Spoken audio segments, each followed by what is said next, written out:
Ladies and gentlemen, welcome to the podcast that Camilla Parker Bowles doesn't want you to hear. Accurate. If I had to guess, it's Monkeys and Playbills, y'all. I might say the entire royal family, but here we are. This show does not have many nice things to say about any of them. Jeez. But we have a lot of nice things to say about someone else that is joining us this week. Absolutely we do. Ladies and gentlemen, it's Raffie Rosenberg. Yay! I like that I just cheered for myself. Absolutely. 2022, year of self-love. Yes! Hang tight for a second, because before we introduce you, we should probably say what this podcast is, because it's Monkeys and Playbills, y'all. The podcast where we talk about Broadway shows that had runs of 100 performances or fewer on Broadway. And what the heck happened? That's Jillian Willems. That's Paul DeGurse. And we have a special guest, now doing things in the right order, Raffie Rosenberg, living the year of self-love. I just made that up, but I feel good about it. No, it's good. It's a good way to enter into this year. Raffie is a fantastic artist and creator, choreographer, performer, director, producer, who Jill and Daff and I have all had many opportunities to work with and create with. Raffie, you're in New York these days, right? I am in New York City. Fantastic. Studying at NYU, is that correct? Columbia. And also, when you're not studying at Columbia, you're going to see Diana on Broadway every chance you got? I'm going to see Diana on Broadway. I saw it 2 times, and then I got COVID immediately after time 2, and then it closed. Oh, no. Oh my So gosh. I only saw Diana 2 times. Oh my gosh. But you would have seen it more? I would have seen it more the last week, and I watched the live capture, on COVID. It was the first thing I did when I was in the throes of COVID. I'm sick, I'm miserable, I'm throwing on Diana. That's exactly what happened. And then I was also intermittently doing Epsom salt treatments to the soundtrack of Diana. Good, Naturally. yes. Yeah. So Diana does have healing powders. Just in case you're wondering, get vaccinated, listen to Diana. You will get better in whatever format you are able to consume it. I believe that's the most recent CDC guideline. Absolutely it is. Please make sure you listen to Diana the musical. Yeah. The Center for Diana Control highly recommends this. Yeah. Exactly, Center for Diana Control. So in case anyone hasn't picked up on it yet, we're talking about Diana the musical, the newest show we have ever tackled on Monkeys and Playbills. During this brief window in the fall when Broadway was back open, a little show about the life of Princess Diana called Diana the Musical had a chance to open and shine so brightly in its brief time on the Great White Way. So much so that it supernovaed and exploded. It shone so Absolutely. bright. Lucky for us, they also filmed it, did a pro-shot film of it on Netflix. So it allows those of us who aren't in New York to also experience the healing powers of Diana. So Raffie has done something really amazing for us, and I'm so excited.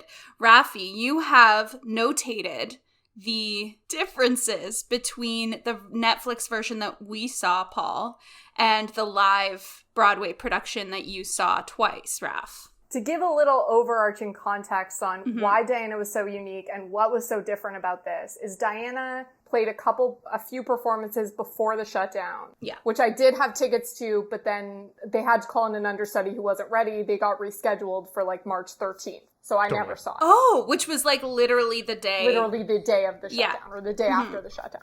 So I was supposed to see it. They made a bunch of changes via Zoom over the summer. Wow. They said, hey, let's tape this on Netflix. Yeah. They did a whole pandemic, peak COVID, no vaccine yet, taping of it. But the show hadn't opened yet, so the show wasn't technically locked. Yeah. Right. So they went back into previews.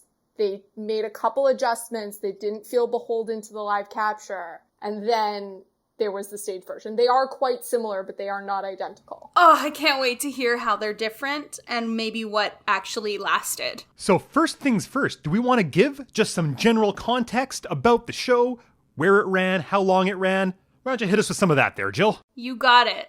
Diana, the musical, the biopic, the journey, the memoir, you name it. Okay, here we go. Previews began at the Longacre Theater on March 2nd, 2020. Yes. Okay, then we have major hiatus, as Raffie just said. Totally. Then we open, on November 17th, 2021? Or was this the beginning of second previews?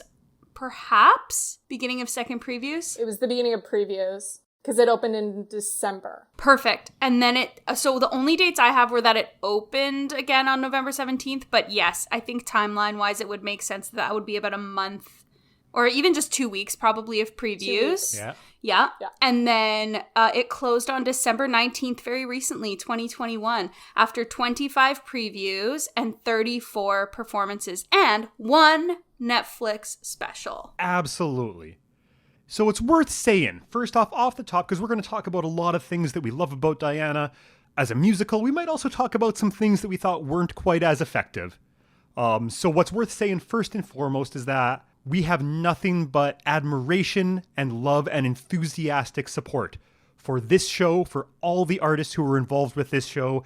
Creating live performances at this time is an incredibly brave thing to do. And it is obvious more than anything else when you look into this show, watch the Netflix capture, I'm sure when you saw it live as well, what comes through most of all is the amount of love that everyone has for the show and for being on stage. It's worth saying here, and we'll try to punch it again and again, but just as we also talk about some stuff that's not working about this show, let it be known that it comes with nothing but the most affection and love in the world. Absolutely. All right. Do you want to try to summarize the plot with me, Raffie? I would love to try and summarize the plot with you.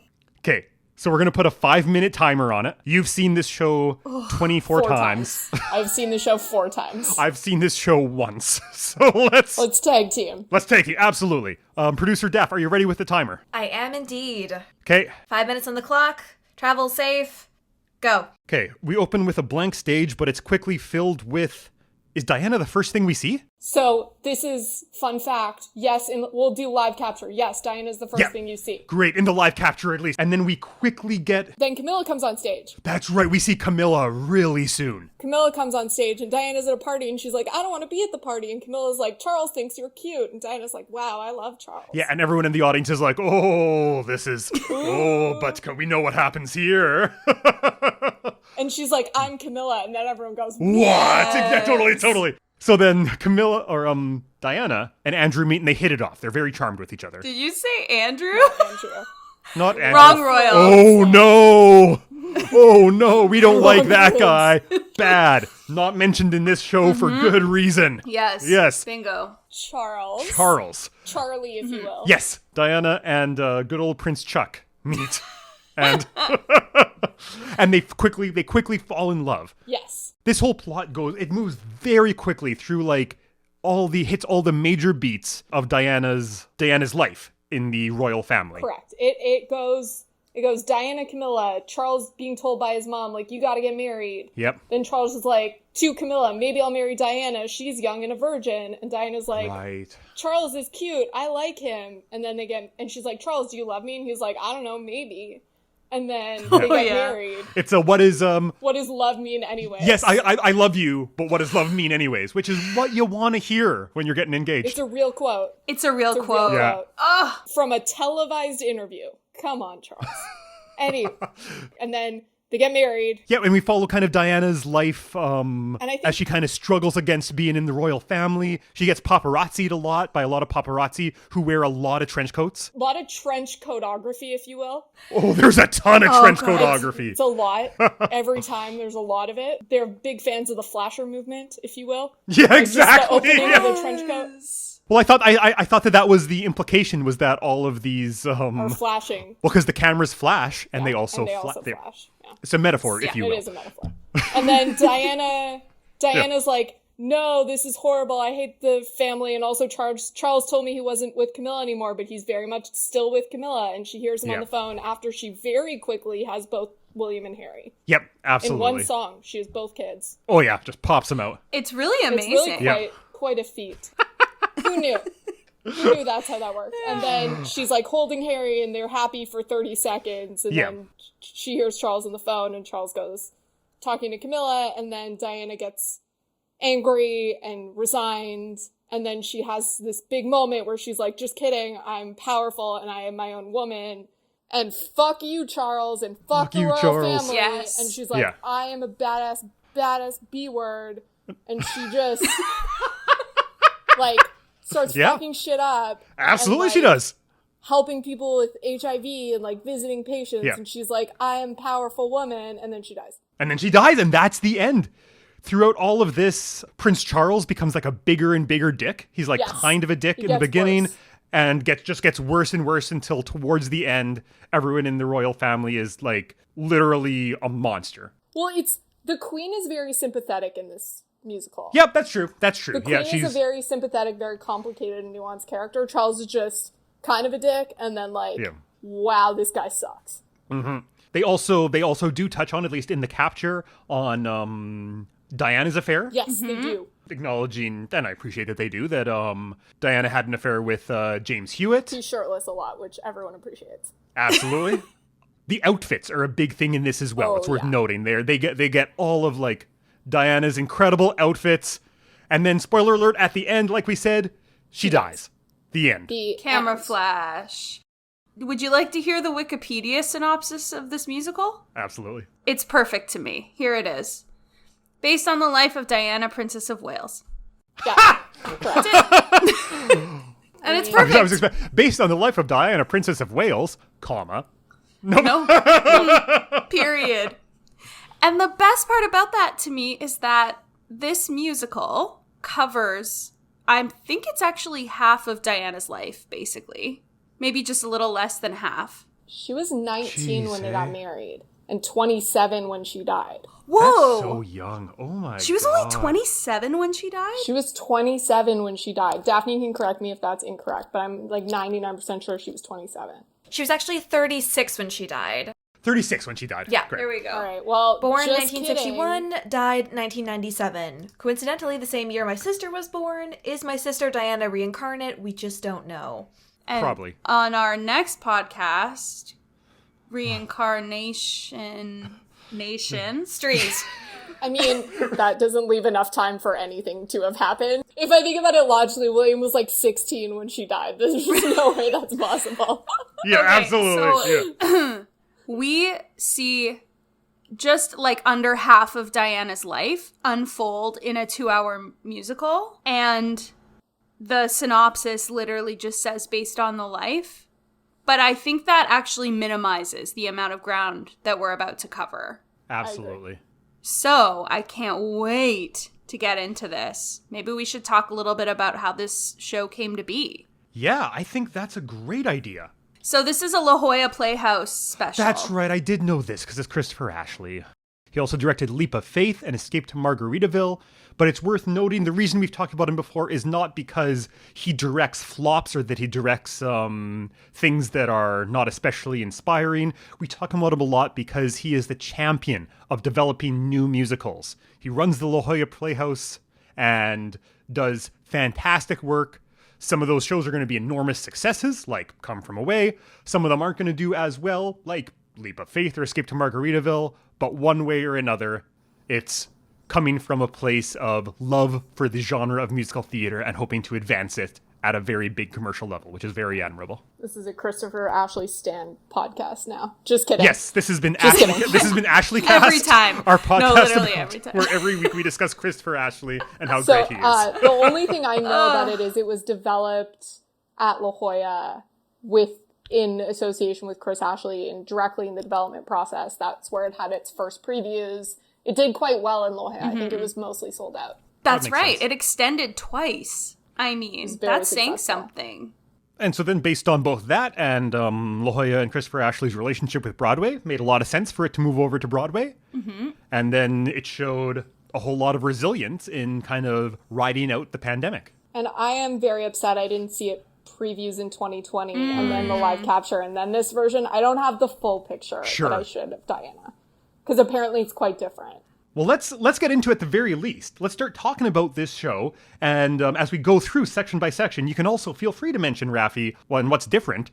And let's start with kind of an overreaching look at the book and the kind of the story and structure of this piece. Let's get into it. Here we go.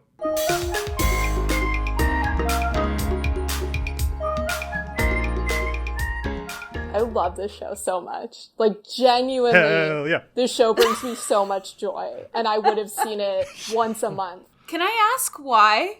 It's a musical that doesn't ask anything from you, but it gives you so much. Nice. Ooh. I like that a lot. So you sit there in the audience and you're going to have a good time. You're going to leave that theater feeling better than you left before. And it's also incredibly empowering. Yeah. There's a lot of Diana stories. I watch a lot of fictionalized royal stories. Yeah. So there's Spencer, there's The Crown, that have Diana as sort of a meek, subservient, very unsure, very insecure woman, which I believe she was, considering I've never met a person that isn't in some ways insecure or subservient. Yeah. But what the musical really takes and champions, and Gina Duvall said this in an interview, is that it needs to be okay for us to celebrate her life with joy and tell a happy story about her.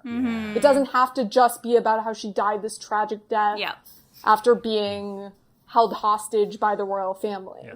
There can be a narrative where she enjoyed her life and found her power and found her way in the world. And that's what I really love about this show so much. It's one of those things where if you're having a bad day, you can just put on Diana and your day is going to get better. Oh, I love that. Wow. That makes total sense, too. Like, because the thesis statement of the show, Diana's big old song, is underestimated. Yes. Right? That's the theme of the song is there's so much great you can do when you're underestimated. And there's also so much about how resilient she is. Yes. She got, not to quote Chumbawamba, if you will, but she does get knocked down and she does get back up again. Well, she also does take a whiskey drink and a lager drink and a cider drink. And a vodka so drink. many drinks. Okay, this is great. But she, it shows you this story, and especially as, a, late 20s woman of, you can feel like you have nothing left to be, there's a line where she has, a pretty girl with nothing left to lose. Mm-hmm. And you can still rise up from that. And I think there's something great about that message. Hell yeah. Oh, that's a fantastic vibe to go into this with, Raffie. Absolutely. No, I'm really excited that was and continues to be your takeaway from the show and to hear you talk about it, because I, on first watch, had a really different feeling about it. And then I watched it again in preparation for this recording session and actually found myself enjoying it a lot more the second pass through. Oh, interesting. And I don't know why. I don't know if I'm just in a different headspace. I didn't have any wine today, so I'm seeing it fresh. Clear. Well, sober. I felt a little wishy-washy about the live capture. I liked it, but I wasn't sure. And then we went to see it on my friend's birthday, and we were all wearing tiaras, and everyone in that theater is just collectively having a good time. And is excited to be there and having fun. And this was the second time I saw it, and I have this note down. When we'll get to the specifics of it, but Prince Charles sings his asshole 11 o'clock number, if you will. It's called Diana. And he's just screaming at her and being the worst. Yes. And there was someone in the audience who at the end of his song screamed asshole. Yeah. The audience feels like they're part of it. It's the only time I've ever seen a Broadway show get heckled. Hell yeah. I love that. In my life. But I was like, okay, you know what? True. Oh, that's so good. And ovations all the time, screaming. Everyone's just loving it. Because it moves so quickly on stage. Right. Well, this is what I was gonna. Well, and this is what I was gonna bring up. Here, let's do the credits for the book, the music, and the lyrics, because I think it's actually worth discussing them all together, and I'll say why in a second. Yes. Okay. Here we go. Book by Joe DiPietro, who you know from All Shook Up, and from Memphis, and from Nice Work If You Can Get It. Music by David Bryan from Memphis and the keyboardist from Bon Jovi. From Bon, exactly. Right? Yeah. Okay. Yeah. I didn't know that, but I love that. I know. Yep, he's an original member of Bon Jovi and a member of the Rock and Roll Hall of Fame from that. Yep. Brilliant. So that means lyrics are by the two of them, David Bryan and Joe DiPietro. And then we have music orchestrated by John Clancy, welcome back from Tuck Everlasting. Very good. And did a bit of arranging, I think, for the prom. Yep, that would make sense. And then we also have music arranged by Ian Eisendrath, who did some arranging for A Christmas Story and Come From Away. He was the original conductor for Come From Away. He's an awesome conductor. I got a big old talent crush on that guy. He's one of the best conductors working today. Really cool. Cool. Yeah. So those are our people. Yeah. Okay, maybe we should talk about, wait, you said you wanted to talk about them all together. Paul, why is that? Well, because the book, music, and lyrics are all from the same team, from these two people, and there's barely any book. There's so much music in this. Yes. And like in between each song, they'll say like 5 words, but there is virtually no book and a lot of music and lyrics. So most of the story is told through music with small book scenes in between. So I think it's worth maybe just tackling them all as one big thing. I could be convinced. I agree. Right? At least the book and the lyrics. Then we can talk about the music in a second. Are we going to talk about the songs that should have been scenes, though? I think we absolutely should. I think we should. Because I think we should. Yeah. So that's my take. If we're starting somewhere, I would start with maybe this didn't need as much music as it's got, and maybe a little bit of love on the book side might have made some stuff a little bit clearer and a little bit more nuanced. I like a lot of the stuff that's happening, but I feel like there's maybe some points where we don't quite explore the nuance of a complicated situation, especially when we're moving through so many different situations, different times of points in this woman's life, in Diana's life. There were moments for sure where I found myself wishing, oh, it would have been nice if we just stopped for a book scene here rather than champing through another song. I felt that most, and potentially, I think it's because I have so much fun during the songs. But the one that I felt that most with is This Is How My People, or This Is How Your People Dance. Like the cellist song. Oh my God. I was just like, this could have been a 5-minute scene. As much fun as everyone's having here. And this is honestly, this is a broader point I have about a lot of shows. Yeah. Which is, yes. Please stop giving your leads choreography. If it's not right? not in their wheelhouse, and I'm not saying it's not, because everyone in the show does a great job, but if you don't have like an Ariana DeBose or a Sutton Foster, like dancers, your ensemble are unbelievably talented. And I think we need to give like one of many shout outs to the ensemble in this show. Oh, because I have never seen an ensemble work harder. Every single time they leave the stage, they're taking off and putting on a new costume. They are in every scene. They all have featured parts and like their own characters they have to play. They all have singing solos, and they dance their faces off. This in like from top to bottom, 2.5 hours of costume changes and dancing, wig changes. They are unbelievable. But either give them a moment to shine or let them go off stage for one number. Just let them be off stage for one number. Nobody needs to dance. Give them a 5-minute break, because that poor ensemble does not sit down or drink water, I believe. This is speculation. For 2.5 hours, because they are on stage the whole time. So just, that's my one thing, is they could have taken that scene as a breath. Also, if we're talking differences, they add the ensemble into the top of the show in the live show. So they come on in their trench coats and they go, was there ever a greater tabloid tale? And then they go off, and then she comes on for Underestimated. Oh. That's very interesting, because one of the big notes I have about the structure of this show is that it's a bit of a slow start. Yeah, so they punch on in I believe it's a row or 2 rows in their trench coat costume, and they go, was there ever a greater tabloid tale? That phrase, and then they go off and she walks on. Which kind of mirrors the end a little bit more as well. The end is also different in the stage show. Cool. Well, so how's the end different? Let's talk structure. So they don't... Well, let's describe what the end in the film. Shoot, how does it go now? Sorry, I think guys. she's like standing in the center. She stands in the center. The ensemble yes. is around, explains all of the things that she's done after so she leaves the royal family. She starts singing a song called If. Everyone is standing around. The ensemble talks about how she auctioned her clothes to raise millions of dollars. Talks about her incredibly brave charity work with landmines, with people suffering from HIV and AIDS, because this is still 1996. Still the height of the pandemic and the plague years. And then they start, as if they're newscasters, saying, we've heard this news, and she goes, what's going on? And then you see her walk off stage. And there's a bunch of flashing lights, like friggin' camera flashes. Yeah. And trench coat flashes, like everyone is flashing. Everyone's flashing. Yeah. And then in the live capture version, what happens is the ensemble rushes to where she exits the stage. There's a pause, and then Charles, Camilla, and the Queen come on stage and sing. I don't remember who sings what, but they sing a phrase that says, "The people who are going to change the world are not the ones you think are going to change the world." Yep. And then they all rush the front of the stage, and it goes to blackout. And it's a very short bit. It's like It's 20 very short. seconds off the Very yeah. short. So what happens in the stage show is Diana walks back a little more slowly. They rush her. The ensemble only has a phrase, rushes the stage, and then blackout. So Cool. Charles, Camilla, and the Queen don't come back, and that phrase is not in there. I prefer that. So interesting.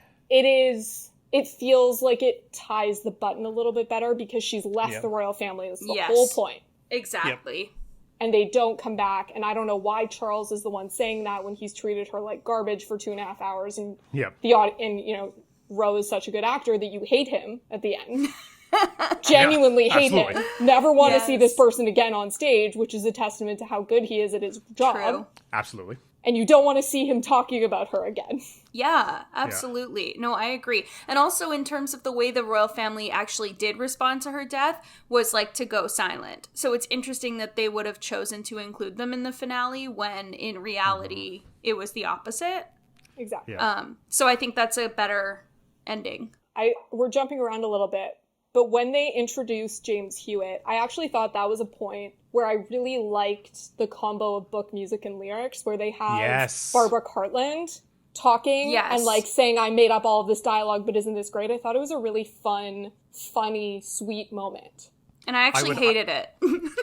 Did you actually? Really? I thought it was great.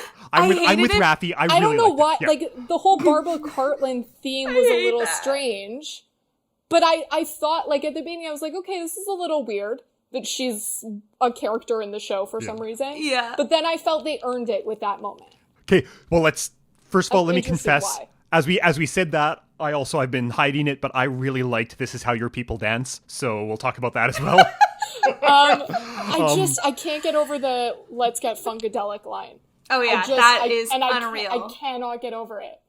If I have one sticking point in this whole show, it's a lot. It's that. All right. Jill, what don't you like about that book scene? And then I'll talk about what I like about This Is How People Dance. Okay. My problem with this what's her name? Barbara Cartland? Yes.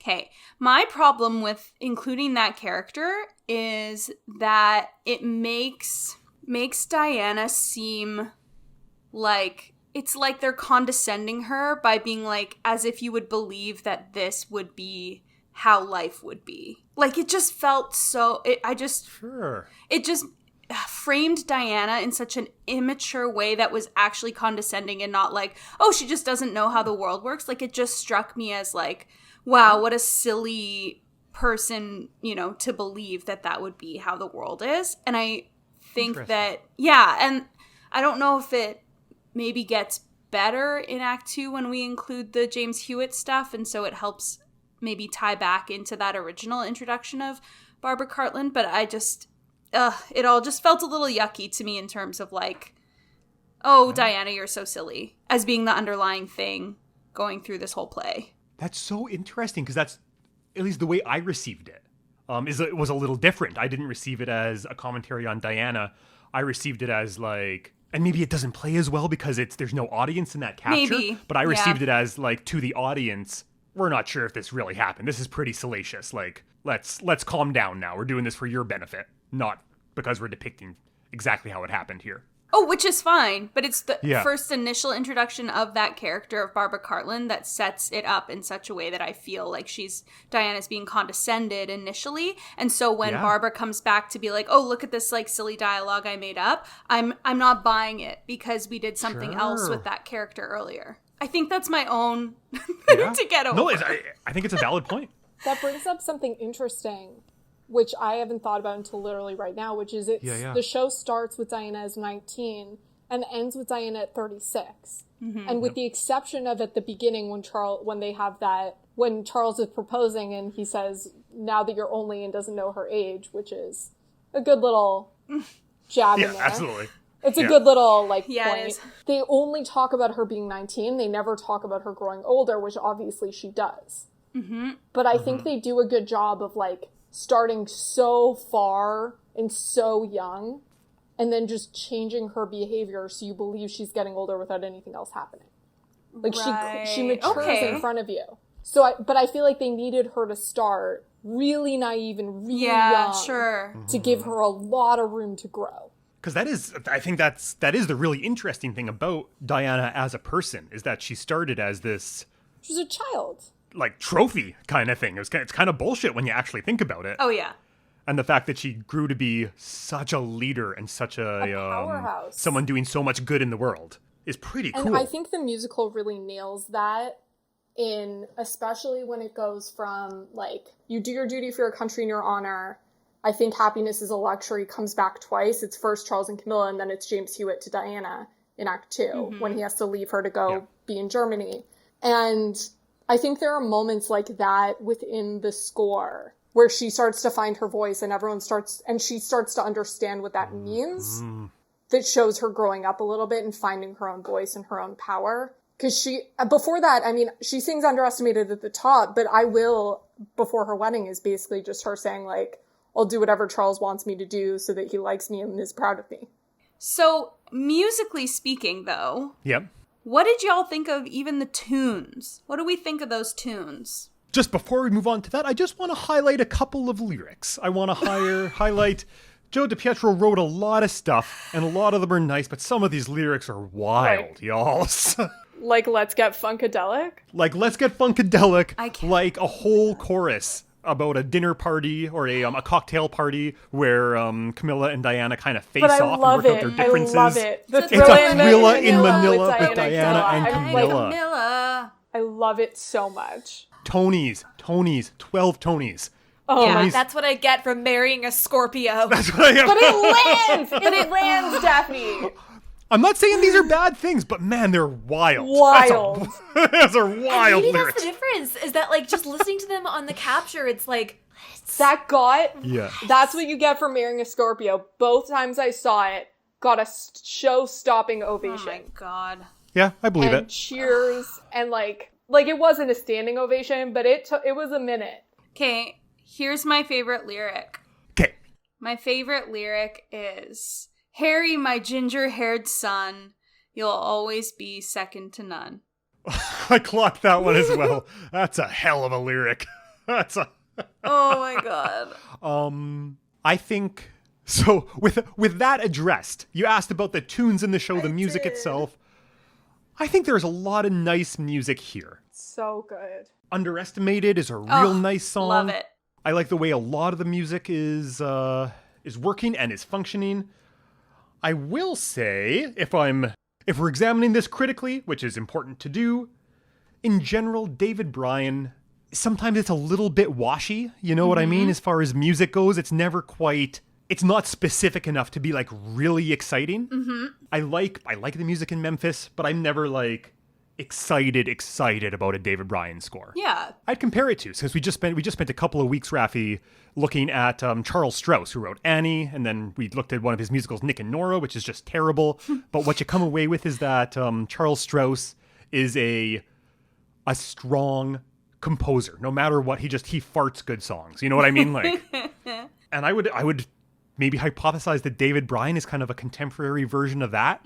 You're never going to be oh, I gotta do an evening of David Bryan music. Right. But, it's working hard. It does what it wants to do, and I think what his goal was, which Yeah. is those songs go into your head one time, and they don't leave you.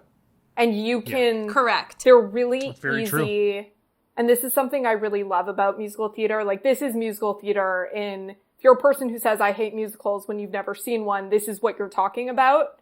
Yeah. If you're a person who says, I love take. musicals, Yeah. this is also what you're talking about. It is a musical with a capital M. Yeah. And those songs enter your head.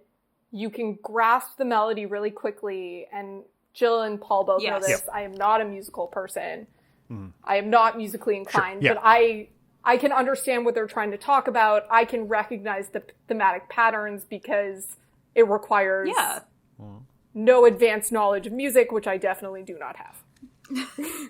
So I appreciate its accessibility. Yeah. Yes. Absolutely. I think that's a fantastic thing. I'd compare the music and the compositions to Andrew Lloyd Webber in that case as well. For And sure. I say that for like in a very positive way. Andrew Lloyd Webber at his best is at his best when he's not overthinking things. Yes. Sure. Yeah. You know, and then when he gets like too in his head, which he has been for the last like 30 years. Yeah, I was going to say, it's been you're a while. This is nothing. So I guess we can all agree that this music is catchy AF. Mm-hmm. Yeah.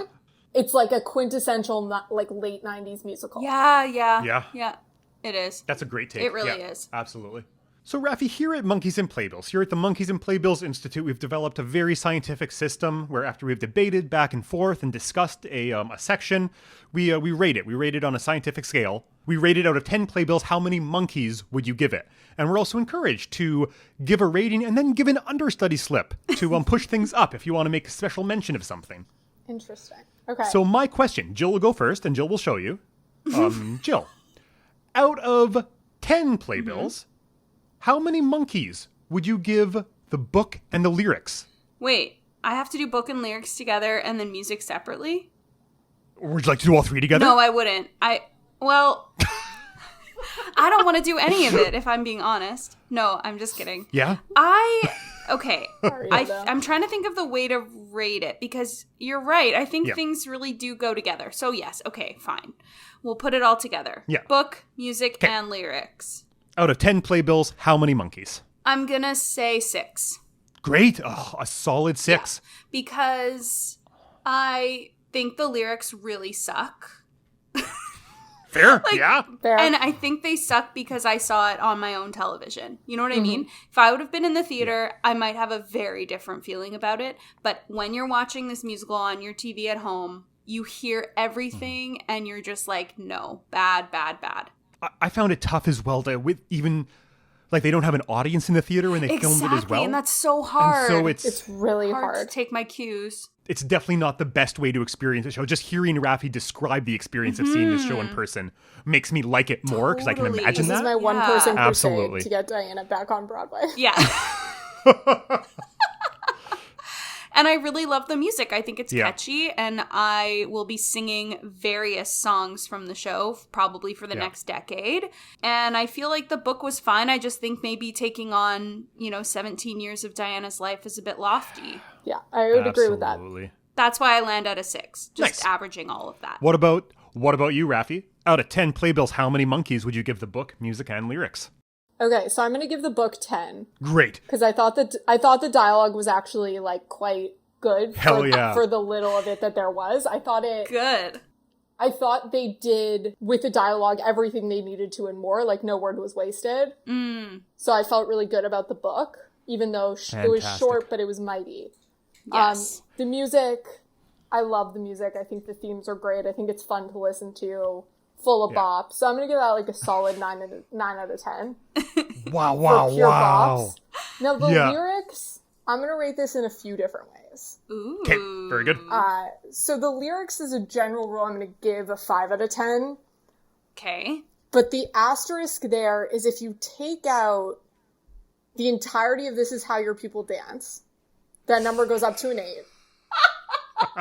Because I'm stuck on Let's Get Funkadelic. I'm Yes. stuck on it. I'm not moving past it. And that's a full 3 monkeys. Yeah. No one's asking you to move past that, That honestly, one line Raffie. is No, just... it's bad. And it's then bad. it moves up to an 8. But then if I think about it from the perspective of like sitting there, reading the lyrics, or just having the lyrics, no other context, not really being in on the joke, it's hard to move past a few of them. Absolutely. Absolutely. Like the No ones that question. were already mentioned. It's harder to... They make a lot more sense in context. And I feel this way about a few shows. I really didn't like the score to Matilda until I saw Matilda. Great. And then I was like, oh yeah, I'm into this now, because it all fits. Yes. But if I'm looking just at the lyrics, just alone, I would say 5 out of 10 on average. You take away that song, I'll give it like a 7.5, 8 out of 10. Very good. I love it. And I'm going to say, out of 10 playbills, I'm going to just do them all together. I'm going to say 6.5, but I'm going to add an understudy slip specifically for This Is How Your People Dance to bring us up to a 7.5 because I liked it. I watched this show with producer Daff, and she can attest that was a moment when I looked at her and I said, oh, I'm on board with this show all of a sudden. Oh, I am in. Wow. There's something about it that just got me. So interesting. I don't know what. That was your moment, but... It's the one song for me that I just could be lifted out and we wouldn't miss it. Right. Because that was the moment I was on board with the show fully for the first time. I was like, here we go. And yes, this yes. is why we like to hear from lots of people with different feelings about things, because Absolutely. yes, this is important. Should we move on to direction and choreo? Yes. Absolutely. Jeez, I'm having fun. Let's do it. Diana was directed by Christopher Ashley, who we will fangirl about forever, probably. Absolutely. Yep. And if you're just coming into the podcast now, which I don't understand why, but if you are, welcome back, Christopher Ashley from Margaritaville and Come From Away and a bazillion other shows. If you skipped the first half an hour of this podcast and decided to start listening here. The musical director was Ted Arthur. Ted Arthur recently conducted Mean Girls and was the associate conductor on The Prom as well. That makes sense. And then this was choreographed by the person I presume to be Christopher Ashley's best friend, Kelly Devine. I don't know. It seems like they hang out a lot, do a lot of shows together. So yeah, Kelly... Unless they don't hate each other. You No, know? certainly not. So Kelly is a really experienced choreographer who's done Rock of Ages, I believe, Rocky, Come From Away, Margaritaville, this one, and I'm sure many more to come. I can't wait to hear, because both of y'all are excellent dancers and movers. I admire the way that both of you tell stories through movement. So I'm very eager to get your takes on this choreo. I'm going to give my take on the direction first, which is just, Good I idea. appreciate how fast it was. Yes. I really, and this was something that annoyed me when I saw the live capture again after seeing the show twice, because I saw live capture, show twice, live capture. And on stage, this show moves at the pace you want it to move. It moves through the scenes where you understand it, but you don't feel like anything drags.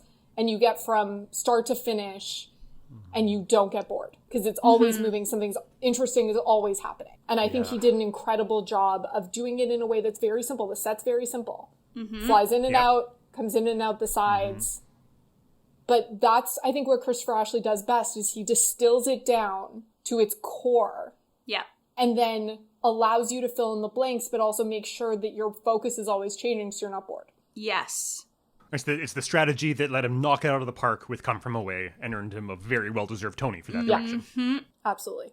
I agree with you, Raffie, and I actually can imagine what it would have been like in person from watching the Netflix capture, because the only problem is that when they made this for Netflix, they did close-ups and they did, things that make you lose the overall, whirling dervish movementy style of Christopher Ashley and Kelly Devine's work together, but I can still feel it. I think it's still there, but because I love them, know what's missing and can imagine what it would be like in person and how amazing the transitions would be.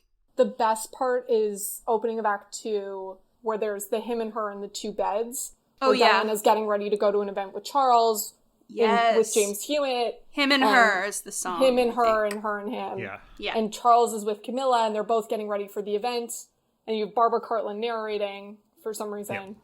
And for whatever reason. But I mean, I'm into it. I've approved the reason that she's there. But narratively, I don't know. I don't think she was actually super involved in their life. If my mug says Diana, a true musical story, I think true is used very loosely when it comes to that Barbara Cartland's involvement in the show. But they're zoomed in on these motorized beds. Then they have their separate moments that ping back and forth. They're zoomed out on their motorized beds. And then they magically appear in the center with all of the ensemble at a dance. And it's a really, or at a ball or whatever event they're going to. And it's a really good example of of something that's so theatrical and works so well on stage that you feel that this is all happening immediately and simultaneously. Yes. that I don't know if it's possible to translate that feeling to Netflix. Yeah, you're right. I think that's an excellent point. I think of recently I had a chance to watch the Come From Away capture. Shout out, I'm in the first 5 seconds or 10 seconds of that. I'm on Are you screen actually? for like 3 seconds. It's true. I was. In Oh, the that's so audience. cool. I gotta watch it again. Love it. But just the first 5 seconds. Well, it's like a shot of like the audience coming in, and it's like Yeah. me and my friends. I love it. I'm sorry, Raffie. We should have mentioned that at the top. I'm sorry. I'm This so is Raffie sorry. Rosenberg, star of Come From Star Away of Come From Away. on Apple TV. Uncredited. But I've also had a chance to see Come From Away live a couple times. Grand old time seeing it live, right? It's a really entertaining show. You laugh, you cry, you feel connected with the 500 other people in the audience. And so watching the capture, it's a very good capture. And man, it just doesn't quite translate. It's nice, but it's not like it is live. Where's your head at, Producer Daff? So, as some of you folks may already know, I am currently in school for digital film and media production. Yes. Basically, I'm trying to learn how to make a better digital theater.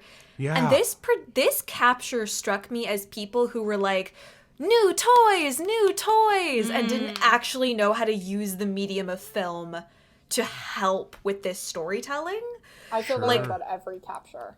Yeah. But like especially this one where it was Yeah. like, okay, we don't need this many close-ups. The pacing is getting all slowed down because we're stopping to move camera angles. Yes. And then in the moments where we actually want to see some of the theatricality, like you said, we're cutting it out. We're cutting away the transitions. We're just snapping to, and now we're in a ball. Forget those beds from 2 seconds ago. Screw those beds. Yeah, it's one of the reasons why adapting a live theatrical presentation doesn't always work. And in this case, that's what was so distracting for me, is people going new toys about the cameras they were working with. I also fair. think to build off that, we believe and accept a certain level of magic when we're watching something, because Yes. we know that, like, if you're going to do something I can't see, you have to trick me. But Yep. we don't have that level of belief when it's on TV, because we Yeah. know you can do whatever you want with the camera. So Exactly. even if they had kept it, we wouldn't have believed it, because we're like, well, you can just put things like costume changes, quick changes. We're like, no, you can take 2 hours to do that and edit it back together, even if they didn't. Well said. Absolutely. I have a question for y'all. Yeah. So, one of my favorite things about the way that Christopher Ashley and Kelly Devine work together is how seamless they are as a team. Like, Yeah. you can't really tell when it's choreography or when it's staging, and the lines get blurred, and I really like that. It makes the show feel really cohesive. How did y'all feel about that with this production? I felt great personally. I think it's very obvious when you watch this or when you watch Margaritaville or Come From Away or anything that they're so on the same page and are strong collaborators. So the fact is, when I look at Diana and I go, geez, there's not much choreo in this. I think that's a sign of someone without a great choreo eye, just experiencing what they've worked on together. You know what I mean? Yeah. If we were talking Come From Away, Yeah. I wouldn't necessarily be able to, like, distinctly, without a couple moments, separate out direction from choreography. I think they are one and the same. Yeah. I think they work together on it. I think there's movement. I think it's beautiful, but I think the whole show is movement. Yeah. Yes. The reason I separated direction and choreography with this one is that there are so many dance numbers. There are. Yep. So much, like, again, shout out number 2 to the hardest working ensemble I've ever seen, Right. Yeah. because they dance the whole show. I got a little bit teary just seeing an ensemble who is so clearly so happy to be working. You know what I mean? So happy to and be leaving working it and on the stage. And honestly, I mean, I've never been an ensemble member in a large-scale musical, but it seems like they're happy to be valued and useful and used in the show. yeah. I mean, I'm sure they're also absolutely exhausted, but they are integral to this story. I love doing ensemble work, like, so much. I was gonna Like, bring I this up, yep. love it. I love being busy. Like, if you're, there's you're always the extra... first to you're always the first to volunteer for know. the extra If job there's in the extra ensemble. stuff Yeah. to be done, I'm like, you just make me do it. Like, tell Yeah. me to do anything, I'll do anything. Like, I love leaving a show feeling like I put in a day's work and I'm tired. Like, I love that Absolutely. feeling. And they are not only used in every dance number or all of the movement parts, they're also like, all of them are, not all of them, but most of them have featured parts. Mm-hmm. Yep, absolutely. True. Like James Hewitt is an ensemble member. Yep. Sarah Spencer is an ensemble member. Mm-hmm. Yep. The cellist in Diana's Guard is an ensemble member. Is a different actor on the stage versus the live capture. Ooh. Equally incredible, but they bring very different takes to the role, Very interesting. which we can get to in the performances section. Very good. Yeah. Yeah. But just want to call that out.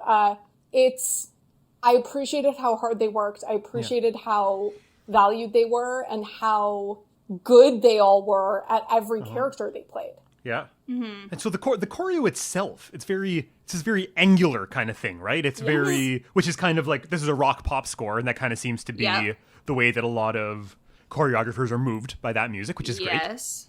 It's also very 1996. Yeah, It absolutely is. it is. Yes. It really it's is. very 90s. Yeah. The whole show is a very 90s vibe. I think probably for obvious reasons. And there's especially, like you mentioned, there's like the trench coats, and there's a lot of when they're the paparazzi doing trench coatography, it's like they're freaking Batman, you know what I mean? It's like they got capes that they're flipping around. Yeah. Honestly, I mean, I get the flashing metaphor. That was the only piece of the choreography that ever bothered me.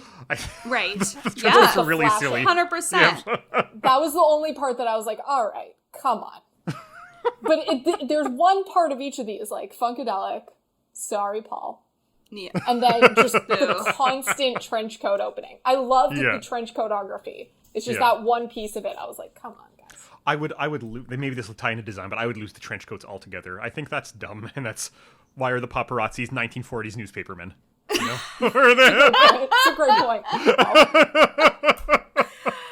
To me, it felt like a practical point because they could all be the same. Yeah. Absolutely. Oh, yeah. Yeah. 100%. They didn't really, like, they were all wearing distinct costumes underneath. I would also say direction and choreo. This is direction and choreo / design, but Yes. there was no reason for the ensemble to change their wigs as often as they did. Agreed. Sure. I thought there was too much choreography. Sure. And I think maybe this ties into the too much music thing. Yeah. I don't think it's Kelly Devine's fault that there was so much choreography. I think it's that there was too much music that needed to be filled and fleshed out by ensemble members, and therefore Kelly Devine was like, okay, I guess we'll do the reporter number, or I guess we'll do this, like, fight number. Like, I don't know. I felt I agree. as though there was maybe too much of it.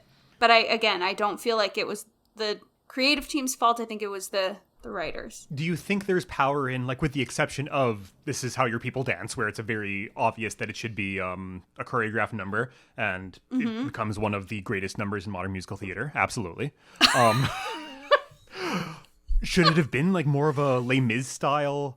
We have a lot of ensemble work, but they're just acting naturalistic rather than actual choreographed movements. Raffie's shaking her head. You don't think so? Yeah? I don't think so. Very interesting. I get you have to go all in, you know, if you're gonna go, if you're gonna do it, you gotta go all in. I don't think sometimes stylistically it was weird. Yeah. But again, like, if I think about if I was watching this in person, how would it feel different from me watching it in my living room? Like, maybe the energy of some of those numbers wouldn't look as silly. Like, the style of those numbers wouldn't look as, like, there was some weird, like, hip-hop-y stuff that I was like, I don't know. But maybe, again, if I was there in person, maybe I'd be like, whoa, it's so dynamic to watch them all move in that way from my seat instead of from this close-up. Well, what was it like live there, Raffie? So I'm gonna say that I agree with both of you to some extent. Mm-hmm. Paul's favorite number of all time, This Is How Your People Dance. Not my favorite, just one of the most important pieces of choreography of the last 20 years. Oh my God. But there are some songs that were, for me at least, a little too long and had too much dance break in them that had to be filled, and it was clear that this was being filled. And they were having a good time. It was just we took a step away from the story to watch them dance, and then we came back into the story. Yes. It's just, it wasn't really advancing anything for me other than it was fun to watch. And give the leads an opportunity to dance, which I already said I don't necessarily agree with. Unless they've actually got dance, right? Yeah. Unless they're dancers. Yes. There's no reason for it. Or unless they, like, are dying to do it, then you can give them a little bit. But there's no reason to put them in, like, a full ensemble dance break for no reason. Yeah. And I felt that way of like the snap click motif of the paparazzi. I know it's such an important part of her story, but I think each of those moments could have been a lot shorter and more dispersed. Absolutely. Yes. Instead of these giant paparazzi numbers. Yeah. Yeah, I agree. And I think they were fun to watch and they're really well executed and it's very chaotic and you feel it, but it doesn't necessarily... I think it would accomplish the same thing if it was just constantly, there was this little snap click moment. Because it would feel more, it would feel a little bit more invasive and annoying and frustrating and I agree. like all knowing. The one thing I will say is when she does, and the words came pouring out, I don't know what the song is called. I don't know if that's the I think song that's what title. it's That's it, yeah. called, actually. About the With book. the book. Yeah. Yeah. I felt the exact opposite, that conversation into a giant dance number really works for me in a really fun musical theater-y kind of way. Yeah. So I think the snap click could have been way shorter, not just really long songs, but pieces of songs. Yeah. We didn't need those giant numbers, but I felt there were some points where it really landed and really worked for me. Is it worth discussing and rating the direction and choreo as one, or should we separate it? I could be convinced to put them together. I could do it. Let's put them together then. So, Gillian Willems, Raffie Rosenberg, two of the most intelligent artists I know. Out of 10 playbills, how many monkeys would you give the direction and choreo? Raph, you go first. So I would give the direction a 10 out of 10. 10 out of 10. I mean, I really, really loved what he did with this show. I love it, but this is like this is very personal. Great. I really like a show that moves. Yeah. I really, really like a show that just sails through and that pulls my focus and that lets me use my imagination. I feel the same way about Sam Mendes. I feel very much the same way about Come From Away. Like that, that's like it's what I love most on stage. So I would give that a 10 out of 10. Yeah. The choreography, I'm going to give like a 6.5 on average, but with like an understudy slip of everything we just said, which I don't think it was Kelly Devine's fault. Yes. I think she had so much music and so many dance breaks to work with and so many things that were the same to bring the same motifs. So for all of the reasons we discussed, that would be the 6.5 out of 10. I would think I would give like, if they did make those changes, closer to like a 7.5, 8. Yeah. Yeah.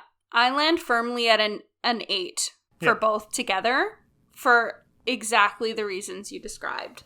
Yeah. I have no trouble getting to an 8. That makes a lot of sense. And I bet I would be higher if I had a chance to sit down and see it in person. Yep. If Christopher Ashley's other work is any indication. Come From Away live, I'm like 9.5 out of 10. Yes, yes, yes. Yep. Come From Away filmed, I'm like 7. It's nice. Yeah. Absolutely. And I would agree with that. All right. Is it time for design? Let's talk about some design, y'all.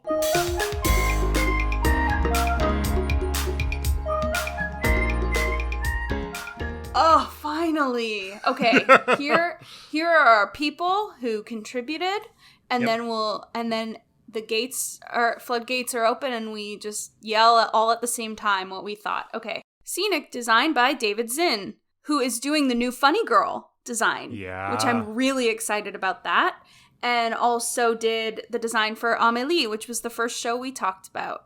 Absolutely. So that's and sweet. Also on his Internet Broadway database profile has just an incredible mustache and beard that makes me very jealous. I very recently gave up on growing a handlebar mustache because it was getting silly, and it makes me wish that I had held on a bit longer.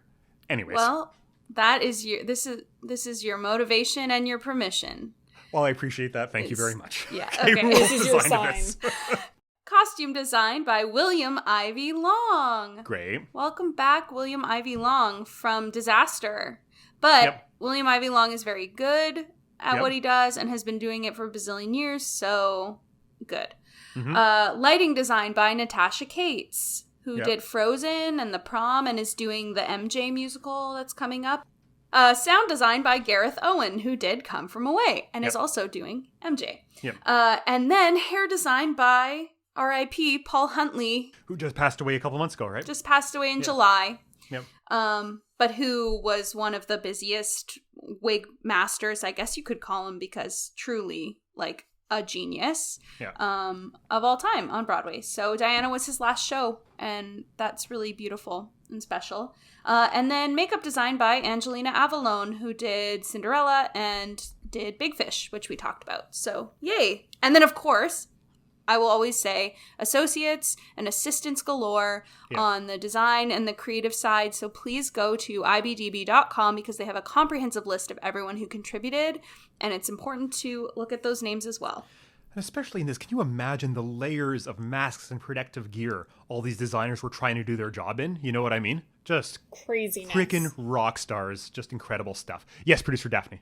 I'd like to recommend that everyone, if you're watching The Capture on Netflix, please stay to the ending credits because they have a bunch of behind-the-scenes photos of how they did the production, everyone in masks, and further to our earlier point, really happy-looking ensemble members, like just celebrating performing in a theater, even if it's just for plants or dogs or stuffed animals in the audience. It's really cute, and I highly encourage everyone to stick around to the end credits, like a Marvel movie. I remember Jill and Raffie and I had an opportunity to collaborate on a little fundraiser recently, which is how we ended up talking and deciding to do this episode together. And just it wasn't a big old thing. It was like it took probably about a week's worth of work. Just the feeling of being back at work was just the coolest thing in the world. And putting it up for live people, for a live audience, I can relate very heartily to the feeling of we're back, we've got like friggin' 3 masks on, but we're back in. What a cool feeling. Yeah. That said, I'd like to be the first to say about this design, I wish there was a few more costumes. I was disappointed. We didn't change enough. Oh my gosh. Okay, we should start with costumes though. I think we have to. Like, they're incredible, right? Unbelievable. They're outstanding. Like, I don't know much about costumes, but like when I think of Diana, I think of like she has these iconic outfits. Yes. And you see them all, sometimes within like a 10-second span. Mm-hmm. It's really great. Raffie, can I ask you a question? Of course. Okay, so there's 2 parts that are amazing to me from a costuming perspective. The first is the stepping into the wedding dress. Yeah. Is it moving in person? So it was actually less moving in person because it's very obvious how she does it. Oh, okay. Got it. Okay. Interesting. So they- Can do you we want to describe describe the We can moves? describe it. So someone comes on in a wedding dress as Diana, and Diana is clearly singing, and everyone on the stage is frozen, and she's singing "I Will." And then there's a moment where she steps around, steps behind, and is in the wedding dress. Mm-hmm. Yeah. So you can see, if you're not directly in front of her, you can see someone dressed in all black run away. Got it. Who takes one of the actors away, who was in the Diana outfit. And then it's very clear she steps into a costume that's like a full...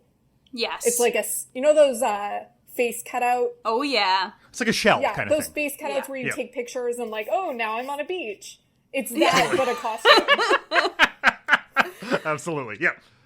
That's so that they were able to use movie magic to make it look Yeah. Got it. And then a little cleaner. Because it just doesn't sit perfectly on her head. Like, it's very clear. And you can also see as they exit the stage, you can see that there's a giant hole in the back of the dress. Yeah. Okay, got it. Yeah. very interesting. Because I love that. It's I mean, still even great, as but it's not... yeah, as a theatrical choice, Yeah. I think it's really cool. It is really cool. But there is another magic quick change at the end of Act 1, right? There's a really quick one. Yes. And it's Ugh, that red must have been really dress. cool live as well, right? Like Yes. red dress to white dress, Yes, right? This is very the one that we're was talking cool. about. Very cool. That whole... Yeah, totally, exactly. That whole Yeah. sequence where she's like, when my designers are boring and British, like when she starts the first Pretty Pretty Girl and they do a basically fashion show, Yes. that whole thing is magic. That Totally. entire number is That's it, incredible. yeah. There are also ensemble members walking across the stage where Yes. there's like 7 Dianas, which is pretty clear, but those quick changes, unbelievable. There's like, she's wearing multiple costumes at a time, or Yeah. multiple Right. pieces transition into different costumes, so it's like the world's most high-tech tearaway pants. Yes, Yeah. totally, which I love. It's really well designed and well choreographed. Props to the designers and stage managers who all worked their asses off to make And that all so of the clean. dressers Oh, Yes, who are exactly. changing Yeah. costumes and wigs and Jeez. It's for every amazing. single person on that show every 5 Yeah. seconds. yeah. Every time someone leaves the stage, they're changing a costume or a hairpiece or shoes. And it's Some of the best magic you can do in live theater is a quick change. Yeah. Is like a 10-second or a 15-second quick change. And there's so many in this, and they do them so well. they do them so well. I Yeah. am Part of the magic. obsessed.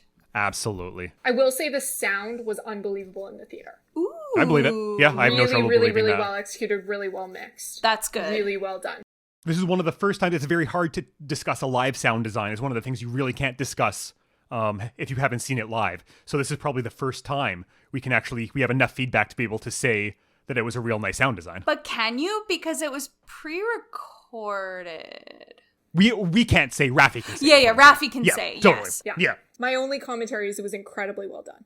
And Yeah. if you Very clear, notice, very well- that's how you know very it well actually mixed. was really incredible. Because it's, in my mind, when you notice good sound, like you notice Yeah. it when it's good and you notice it when it's bad, Yeah. Like, Yeah, the sound in the theater was incredible. oh, I love that. I love the set as Me well. too. If I'm Me talking too. about other things, I love that. I'm a glass, mirrors, like lots of space when you need it. Yeah. But it never felt sparse. Mm-hmm. I think it's a smart set design, and I think it's real nice. They had Buckingham Palace in the background fly in on the top section.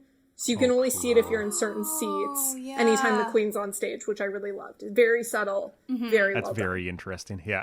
Correct me if I'm wrong, the floor was like a beautiful, Very shiny. hardwood, shiny looking, almost herringbone laid pattern. And it was like very striking.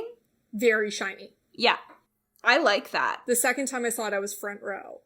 And it was very shiny. Yeah. Oh, very cool. Yeah, no, I really like that. I also Yeah. felt like the sets had an intimate quality to them, even though it was Yeah. on this like sort of expansive stage space. There was really, it was just really lovely. They made them Yeah. feel really homey when they were supposed to. Yes. They felt comfy. Yeah. And in general, it's that thing that Christopher Ashley and his team, including these designers, do where like you just need a small signifier to take us to a new place where like Yep. we're at a cocktail party and it's just a little, like a row of chairs gets rolled in. But all of a sudden we're in a total new location. We're at a cocktail party instead of Buckingham Palace now. Absolutely. Yeah. I don't have honestly much else to say because I was like neither. very much in favor of aesthetically everything that was going on. Nice lighting design. Lighting design is working Yes. for all this as well. Super Not, well not a done. flashy lighting design. Very except for the clean. camera flashes is very flashy, obviously. Well, Hey. we would want that. But they don't overuse it, which is Right. Yeah. which they really could have because they have this entire back wall of lights Yep. and they Sure. only use it when it's appropriate, which I Absolutely. really appreciated. Yeah. Yeah, because there's the thing at the end, it's a really nice design of so like well done. Diana's looking into what is presumably the tunnel where the car is going to go Yeah. into and she's going to die. And she's just standing there looking into it. And there's all these flashes in this, what seems like a tunnel. And it rewards people who know a little bit of history. And this is very common history. So it's like everyone's aware of this. But they don't say it specifically. So you just get these Yes. chills of like, ugh. Yep. Really, really well executed. Yeah. So here's what I think we should do for this. I think on the count of 3, we should all shout the number of monkeys that we're giving this Absolutely. design. Okay. Good idea. Yeah. 1, 2, 3. 10. 8.5. Oh no. Oh, Paul.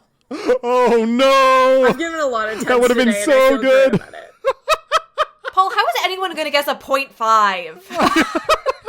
I really thought we had something going. Give me another shot. Give me another shot. Well, no. I think people should. You think people should know that need Paul to gave it know. an 8.5? People need to know. 8.5's a good rating. I know I it's a stand good by that. rating. Okay, well then we don't have to do it again. Okay. So, folks listening at home, Raph and I both said 10 for the design elements, Yeah. and Paul said 8.5. So, obviously, Raffy and I don't need to defend our decision in any way, but Paul, now we need to know why you said 8.5. I don't want to say. No, you can say it. Say it. I like Say when it. things have like a revolve or something like that, and it Oh, never okay. a revolve. All right. I don't know. Yeah. That's fine. You can say, don't be ashamed of your. Paul's a big of fan your of feelings. roundabouts. Yeah. Exactly. Yeah. Paul's missing the circular motion of it all. This is exactly Yeah. it. Yeah. I like. Okay. That's okay. That's okay. You have a right to It's a feel that fantastic way. design. It's a beautiful design. There is something that we've been trying not to gush over. Yeah. and it's time to talk about Yeah. it, and it's these performances. Let's do it. Hell yeah. Do it. Well, let's start with we got a titular character here, Yes. and it's Gina Duvall, Yes. who plays Diana. Yep. And is great. Is friggin' incredible. Is really good. Yes. Right? Like, jeez. She holds that audience in the palm of her Yeah. hand, and she does not let you go. Yeah. From the moment Underestimated starts, she has so much charisma as a performer. Yeah. And so much presence and so much nuance Yep. that she Yeah. just, from the first moment, you're on her side and you want her to win. Yep, absolutely. And her voice is incredible, her performance is incredible, and she has a presence and a charisma that I haven't seen in a lead in a long time, Well said. if ever. Yeah.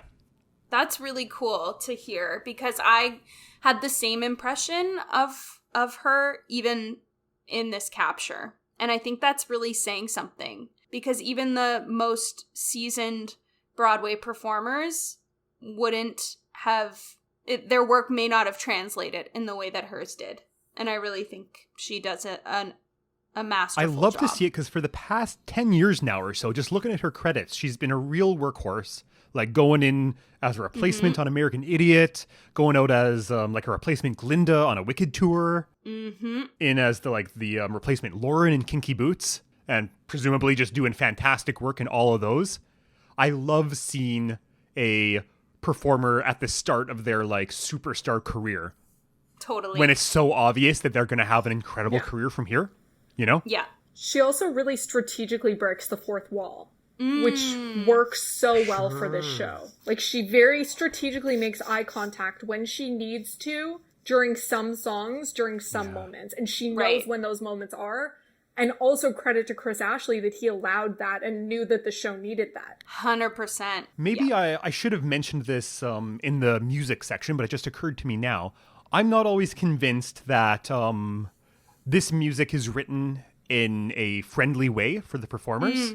No, And not at all. I agree. all Very of them. high, very loud. yeah, all all at of the same them time. work really hard and find really smart ways of realizing performances there.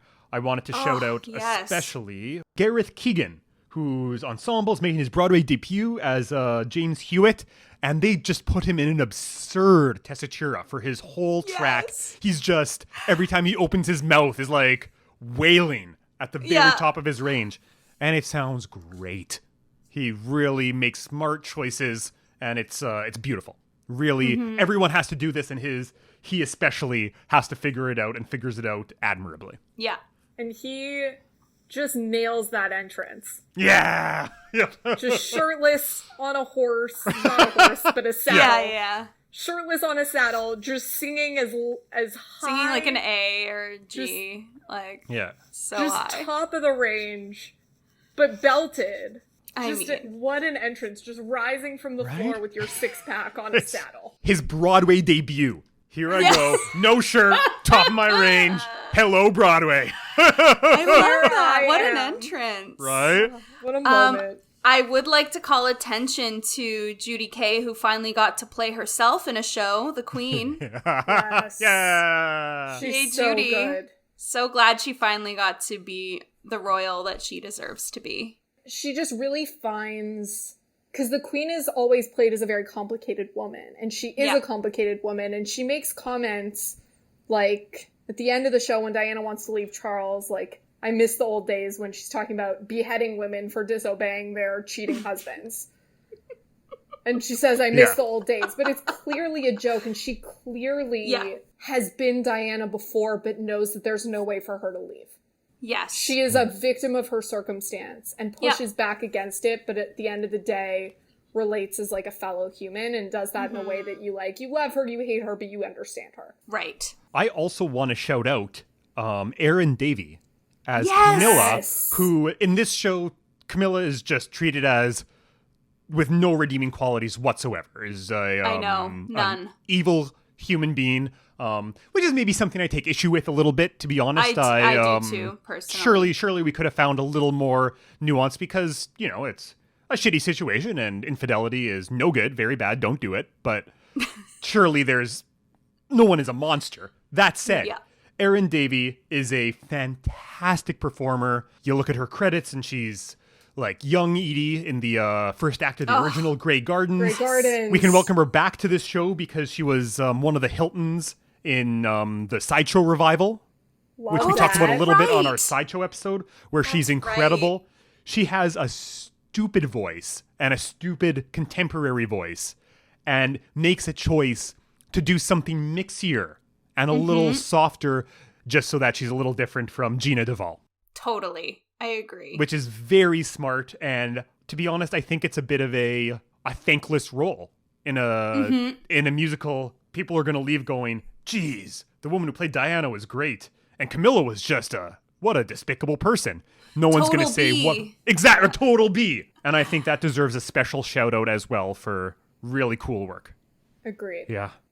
100% agreed. And then, of course, for the third time, we have to say this ensemble, wow, wow, wow. Wow. Wow, wow, wow. Every single person in that ensemble. Absolutely. A special shout out, I forgot what his name is, but the person who plays the writer who writes Diana's expose, unbelievable. Love his voice. But the live capture in the Broadway version of Diana's aide, Diana's personal guard, played it so differently but so well. The live capture version was a little bit more, I'm on the royal side, but I secretly like you. Right. And the Broadway version, he played it a little bit more of Diana and I are allies, and I'm here for you in whatever way I'm allowed to be. Got it. Yeah. The one point where that came out the most is they clean up the Fuck You Dress song in Netflix. They also clean up all of the language. There's a lot more swearing in the Broadway Oh, version. that's so interesting. Because I thought there was a lot of swearing. They change fucking to bloody in most of them. Sure. Yep, that makes sense. I actually have a question while we're on this. Yeah. Is the dress song, It's Fuck You Dress. is it actually? It's That's a so fuck much you dress, better. and they go fuckity fuckity fuckity fuckity fuck you dress. Which See, is that's way better than what they And do. then the joke where the queen won't say it lands way better. Right. Totally. Absolutely. I know what producer Daft's going to say. Go ahead. Paul and I were also talking about this because I was like, that's really weird. Yeah. And so upon further research, we found out that that was the tabloid headline was feck you. Because Sure. they didn't want to print fuck Yeah. in like the Right. British press. Yeah. So Yeah. the tabloid said it was a feck you dress. Right. Yeah. Just the same with the live capture. And likewise, Right. they didn't want to get an R rating on a Yes. Netflix Broadway musical original. Yeah. There's also a big moment in Charles's song Diana where he says there's more to life than in the live capture, the bloody front page, in the show, the fucking front page. Yeah. And it just feels Hits like it different. hurts more. I believe Yeah. it. It hits different. Yeah. And then in the song, the Thrilla in Manila song, they say this party is such a bloody bore in the live capture and it's a fucking bore in the show. Right. And again, it's harsher. It hits Yeah. different. But the moment in the Fuck You Dress song where the queen won't say it is a lot funnier when everyone around her is just absolutely unloading Yes. on F-bombs. I love that. And it's really beautiful. But her aid is really great on both. I also really thought Charles did an incredible job. Yeah. What's his Because I name? really hate Ro. Hartramp. And you really hate him at the end. Like, I Like a really deep hate it. hate. Like a deep-seated, I would punch that guy in the face if I saw him. Like, his character. And it's really hard to make an audience hate you that much and still Yes. make me really believe you believe what you're saying. Right. Absolutely. There's no, That's the like, challenge. tongue-in-cheek. There's no, like, wink, wink, nudge, nudge, I'm actually a good guy in it. He's an incredible voice. He believes everything he's saying to a point where I hate him more. And I really gotta shout that out. I love that. It's hard to be the villain. I agree completely. Before we get to ratings, the last person I wanted to shout out was, we mentioned before, a cast replacement where Bruce Dow was in the film and was replaced by Anthony Murphy. Bruce Dow is a Canadian legend. Yay! A lot of work at the Stratford Festival. Hi, The Bruce. Jesus Christ Superstar cast that moved from Stratford to Broadway. I don't know him personally. He seems like a nice guy. He does a very nice job. And from what I understand, is also a very different take than what ended up on stage. A very different take, but equally as good, just Totally. very different. Yeah. So that's pretty cool. Good job, Bruce. Let's put a rating on these performances, y'all. Okay, we're going to try this again. Yeah. We're going to, on the count of 3, everyone's going to shout their rating. Are we ready? Ready. Yeah. 1, 2, 3. 10! Absolutely 10. We did it! Oh, and there's a good sound cue that's going to go there. We have a sound cue for when we all agree. We have a few more things to talk about, but actually the thing we normally talk about next hasn't happened yet. So here's what we're going to say. We're going to do a very quick Tony Awards section. Yeah. So that we can maybe look back on this and be like, we were right. Sure. Are we Gina going to... Duvall would get nominated for Best. I don't know if enough nominators had time to see it Oh. Sure. as like a logistical.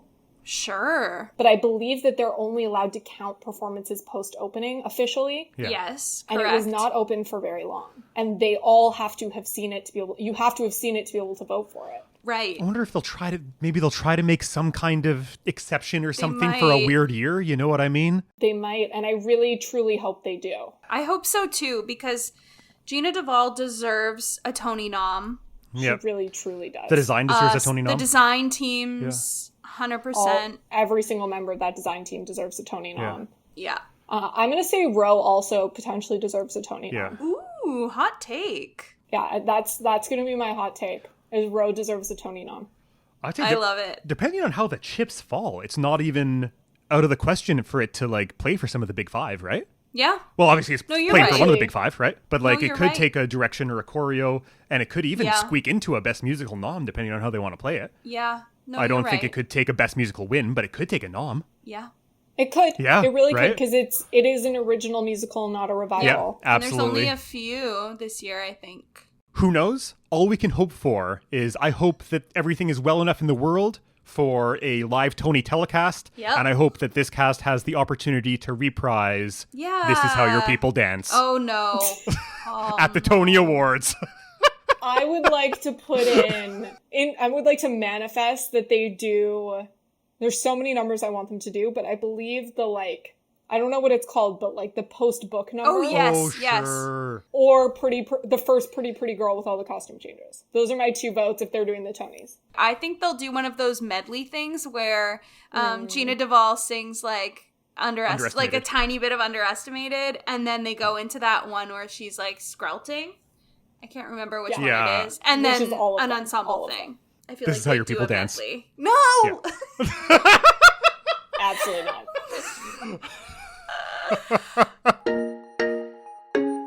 Okay, we have 2 more questions before we wrap this up.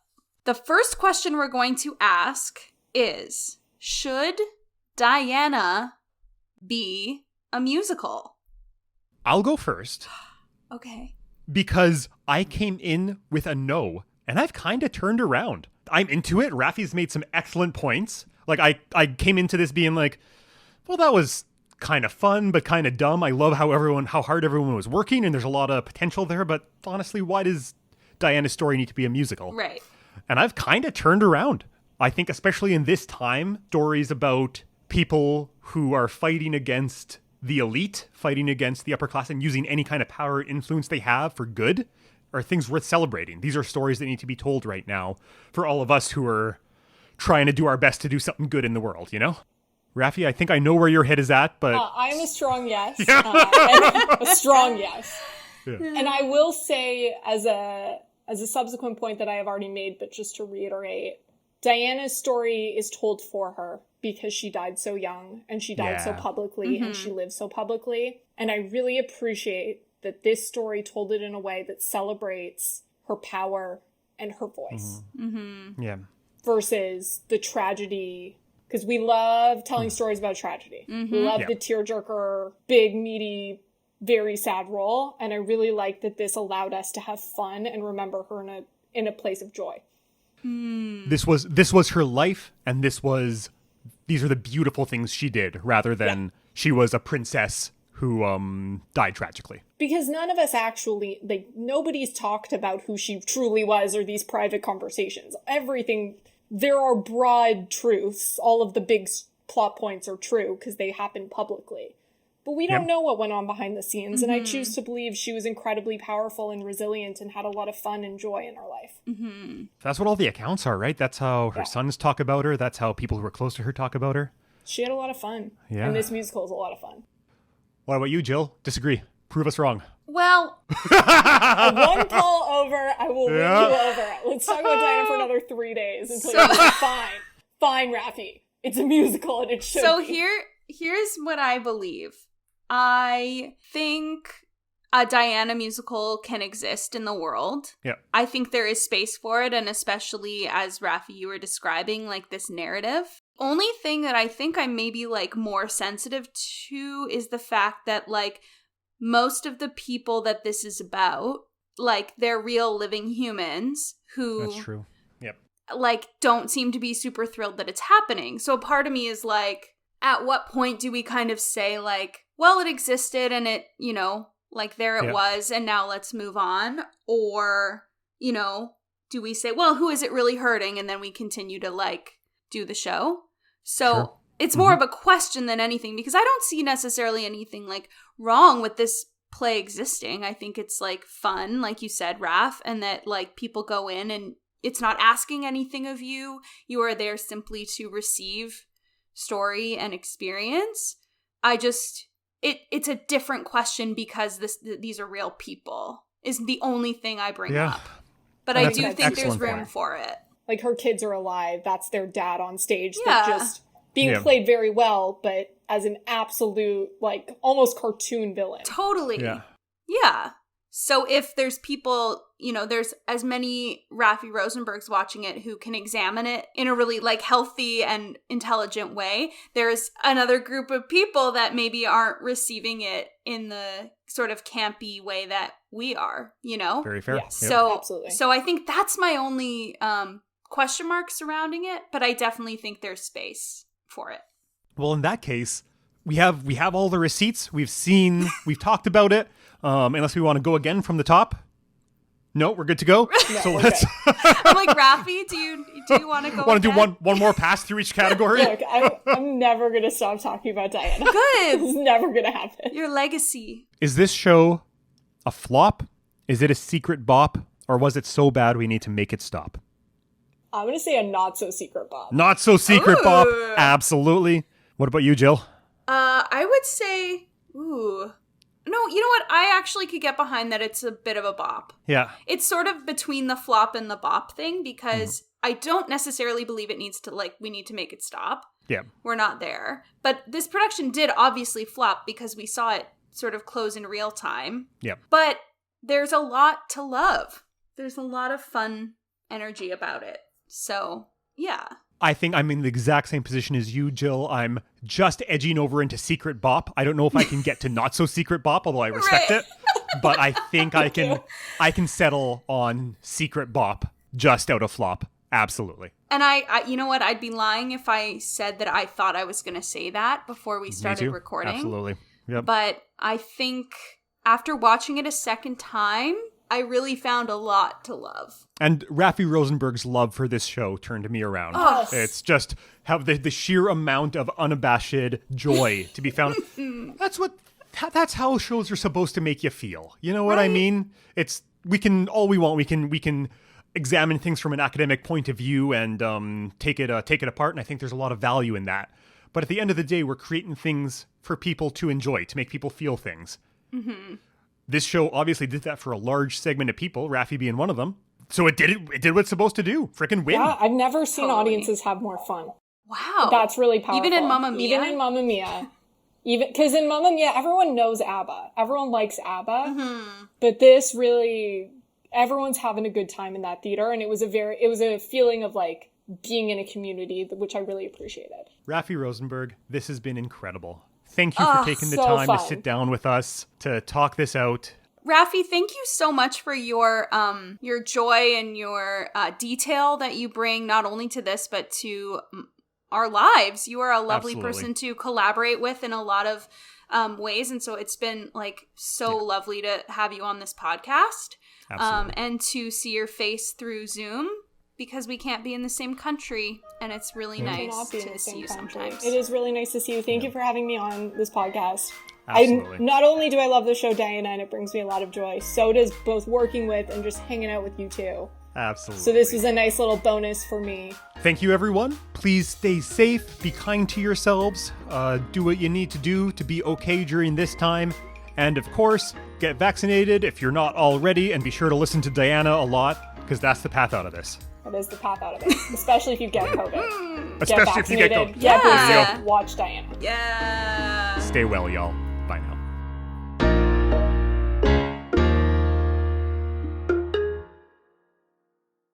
Hi everyone, this is producer Daphne speaking. Thank you all so much for listening to Monkeys and Playbills, the show where we take a look at Broadway musicals that had 100 performances or fewer before closing. To learn more about the show, you can follow us on Instagram at Monkeys and Playbills Pod, on Twitter at Monkey Playbills, or email us at monkeysandplaybillspod@gmail.com. You can also support us on Patreon at patreon.com/monkeysandplaybills. Super exciting! We now have merch available. Visit spring.com and search Monkeys and Playbills to find mugs, t-shirts, hoodies, and more designs coming soon. Monkeys and Playbills is proud to be a Village Conservatory for Music Theater podcast. Original music for the show is provided by Paul DeGurse, and the show is produced and edited by Daphne Finlayson. Thank you all so much for listening, and join us next week where we take on Home Sweet Homer, 70 Girls 70, and Rockabye Hamlet.